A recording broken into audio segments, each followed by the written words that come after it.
is goodbye, waiting for your bright blue sky.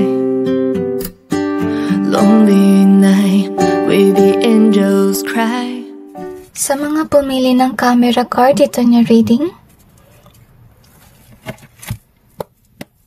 Tingnan natin kung ano yung biyaya na parating sa inyong buhay.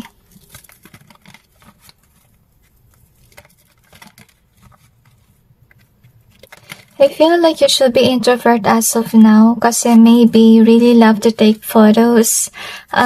Pero yun nga, dapat maging introvert kasi maybe you're triggering people to be jealous of you. Hindi kasi maganda yun guys kasi first of all, kung may mga tao na jealous sa mga pinopost mo, naglalagay sila ng negativity sa inyong pinopost. So, sana iwasan nyo na maging extrovert, okay? So, anyway, let's clarify to gain more information. Kung sasabihin sa'yo ng Panginoon na bago kanya bigyan ng biyaya, dapat i-get rid mo na yung attitude mo na kada may biyaya ipopost mo. Ayaw kasi ni God na mag-encourage ka ng negativity din na energy.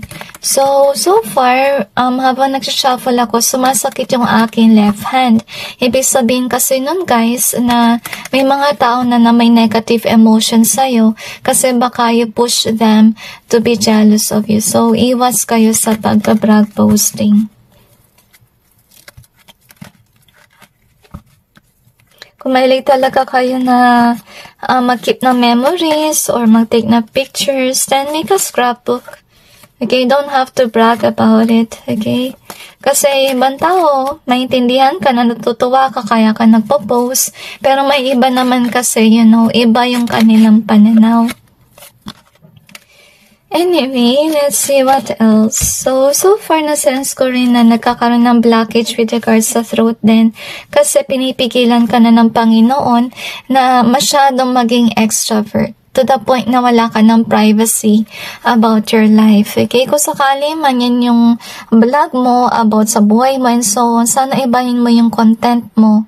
Kasi hindi rin kasi maganda kapag, you are actually encouraging people to be envious. Now, anyway, ito yung inyong card. So far, I will say na bibigyan ka naman ng biyaya ng Panginoon, but yet you need to learn to be introvert. So, I'm just reading this intuitively.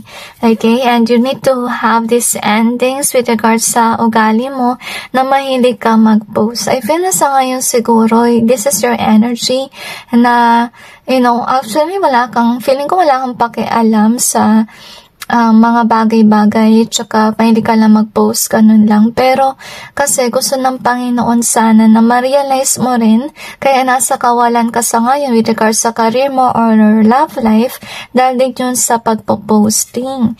Naglalagay kasi yun ng negativity kapag, you're someone who's encouraging others to put a hate on your postings.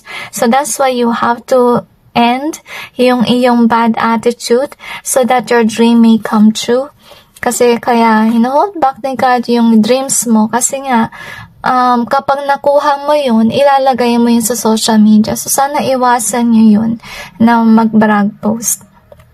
So, anyway, God wants you to know na yun nga yung nangyari. Ito yung energy mo sa ngayon na you're like an open book sa yung social media. So, ito yung dapat mong iwasan kasi dahil dito nagkakaroon ng blockage with regards sa yung career.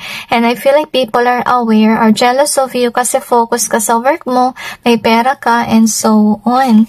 Kaya nangyari niya, nagkakaroon ka ng losses with regards sa money at ganun din sa career. Okay, so, gusto sabihin ng Diyos sa'yo na bago dumating yung biyaya, dapat you need to be a changed person. Okay? And I'm sensing here as well, kaya rin minsan may mga nangyari di maganda sa iyong buhay kasi some people are definitely against you, attacking you behind the scenes. Can be they're cursing you or they're putting negativity on you kasi naiinggit sila sa'yo. Okay, so remember, if ever a lot of people, are really putting negativity onto you, hindi kasi maganda yan, guys. Sapitin ka ng kamalasan at saka lapitin ka rin ng negativity. So, kaya iwasan nyo, guys, sa mag-brag posting para iwasan yung mga ganitong energies na meron sa inyo. So anyway, here is your card, and your card is camera. It says you're reminiscing, keepsake, perception, learn from the past, and then make memories. Ito siguro yung nangyayari that you're posting to keep memories and so on. So yun naman ang intention mo. But yet kasi, nagdudulot din kasi yun ng negatibong bagay. I feel like I will suggest na i-deactivate nyo na lang yung account nyo. And then, you save some memories na ilalagay nyo na lang sa scrapbook and so on.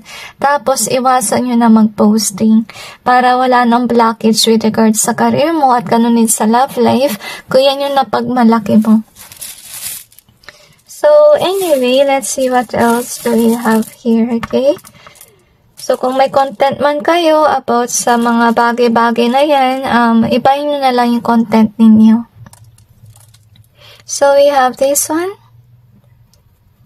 And we got yan. Naka-block si career, guys. So, tsaka yung money making nyo. Kasi, sa ngayon, you're actually doing things for fun. Nagpo-post kayo and so on. Pero kasi, guys, dahil din minsan sa pag-i-open nyo, gusto nyo may ma-post. Minsan hindi yung dahilan kung ba't kayo nawawalan ng pera.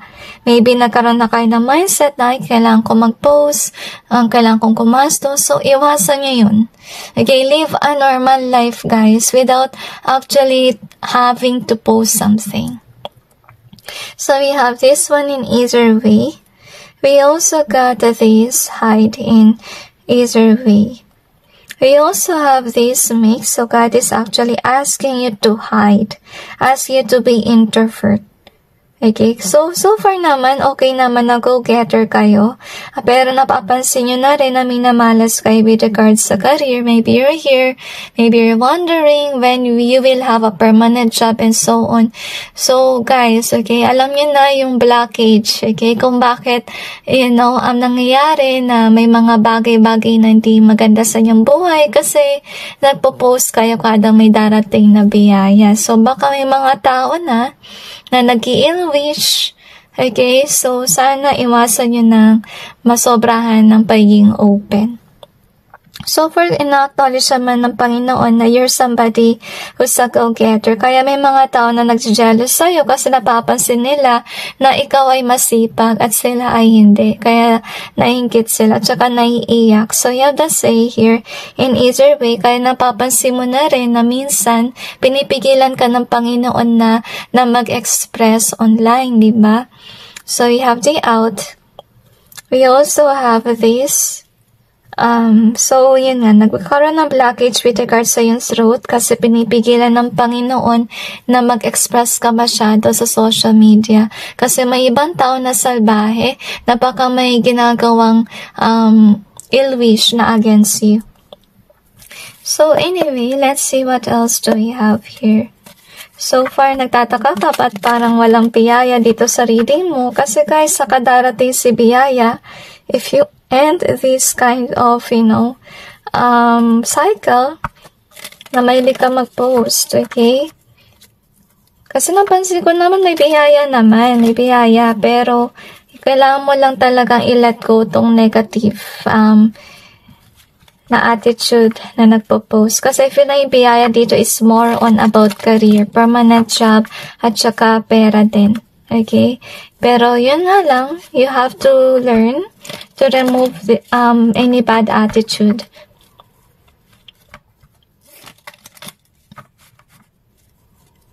So, we're going to see kung ano pang biyaya na parating kasi hindi nila masyado na-express yung biyaya. Okay? I'm sensing killjoy. So, baka ito yung nafe-feel mo about your reading. So, sana wag yung masamahin. So, umpisa talaga parang ganito yung pakiramdam. Even me as myself, to be honest with you, I was before like this, to be honest. Hindi talaga payapa yung buhay ko before. But yet, yung natutunan ko maging introvert, hindi na ganun kabigat yung pakiramdam, to be honest with you.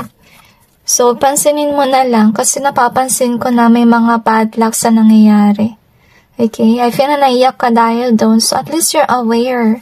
Okay? Kung ba't nagkakaroon ng ganon. So, anyway, tignan natin yung biyaya na parating. So, yung biyaya na parating is more likely you being aware kung sino yung mga tao na jealous sa'yo, yung mga tao nag-i-ill wish, kaya ka stagnant as you can see, or kaya hindi ka malungkot sa buhay mo. You actually will realize things, at saka, this is actually sad. You may actually become really regretful na nag-post ka kasi you are finally realizing na dahil pinost mo yun kaya nawala yung isang certain na bagay. So, yun ang dapat mo matutunan to be on the right direction. So, yung biyaya sa inyo is awareness why these bad things is happening to you. Okay? I feel like you do have jealous people that's around you because first of all, you do have a good life, you could have a good partner, and you could be somebody that's emotionally fulfilled. May mga tao na against doon na instead na matuwa sa'yo, nagagalit sa'yo or nagsaselos. Okay, and that's the reason why yung mga taong ito nagka-curse. So, yung ba sa kanila nagka-curse na kasi nagsaselos sila dahil sa kanilang buhay, wala pa sila sa tamang landas, okay?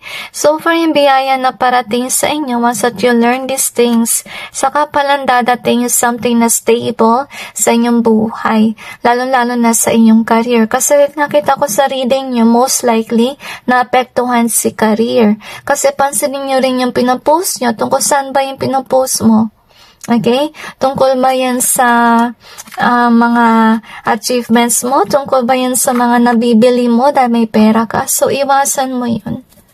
Okay? Kung sakali man mahilig ka talaga, hindi mo maiwasan, then go ahead and make another account and i-private mo lahat ng pictures doon. Kahit yung profile picture mo, wag mong ilalagay, okay?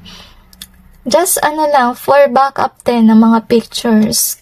Or pwede rin gumawa ka ng scrapbook, doon ka na lang maglagay-lagay ng kung ano-ano. So anyway, tinan naman natin ngayon kung ano yung karma ng mga taong ito na naglagay ng negativity sa iyo.